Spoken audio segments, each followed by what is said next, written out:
Hi guys, it's been an amazing CSA course in London. I thought I'd do a really quick video on how to ask personal questions in your medical exam role plays. I often see people struggle when we do role plays, whether it's for CSA or PLAB 2 or whichever exam it might be, on how to get these potentially difficult questions across. Now I'll talk about three key things: embarrassment, signposting, and extended signposting.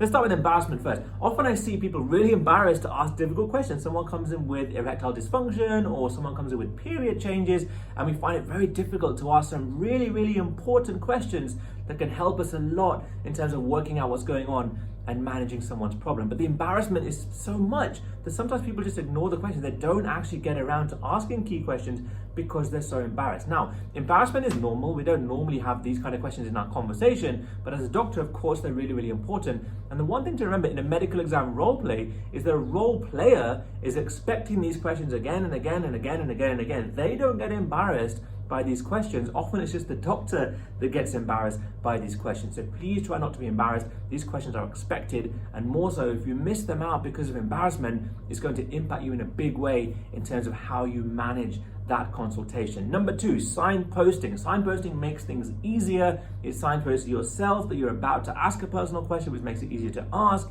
and you're signposting a role player, which makes the question easier to receive.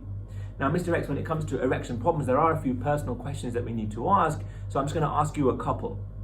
Now, straight away, you're much more likely to feel comfortable in asking quite personal questions, and also it's more easy for the role player to now prepare themselves for these questions coming their way. If you just randomly ask personal questions without any kind of signpost, A, it looks a bit abrupt from you because you haven't signposted it yourself, and B, it's just like, well, where did that come from, doctor? I wasn't expecting that kind of question, and it can make the rapport change, it can reduce interpersonal skills. So Mrs. X, when it comes to period changes, there are a few personal questions that we need to ask. Just going to run through a few. Signposting is really important to make you feel more comfortable and make it comfortable for the role player to receive these questions that are going to sometimes embarrass them if they're not aware about it.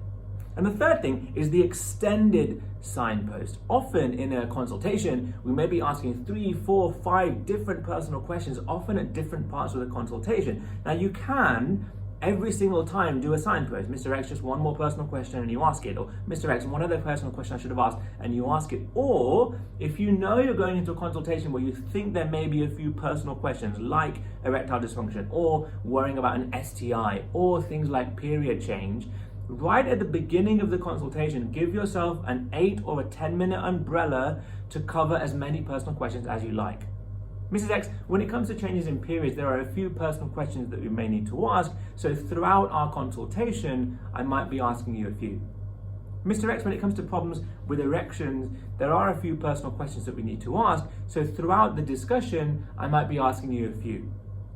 Now, by saying throughout the consultation or throughout the discussion, you're allowing yourself an open line, really. You can say any personal question that you want because you said throughout the consultation a few may be coming, as opposed to having to do it every single time you do a personal question. Why? Because A, time gets eaten up by doing it every single time, and B, you may forget the odd time to signpost, and therefore the question comes out quite abruptly and it can impact interpersonal skills. So try and get that umbrella throughout the consultation, throughout the discussion. We might be having a few personal questions, just so you're aware.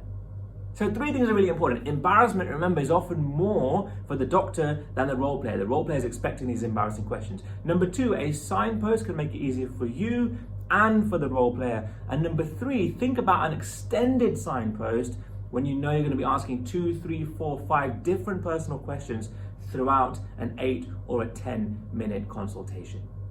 Much more like this on our immersion CSA courses, our immersion PLAB 2 courses, and our immersion GP Stage 3 courses. Hope this helps. #CanPassWillPass. #I went with Arora.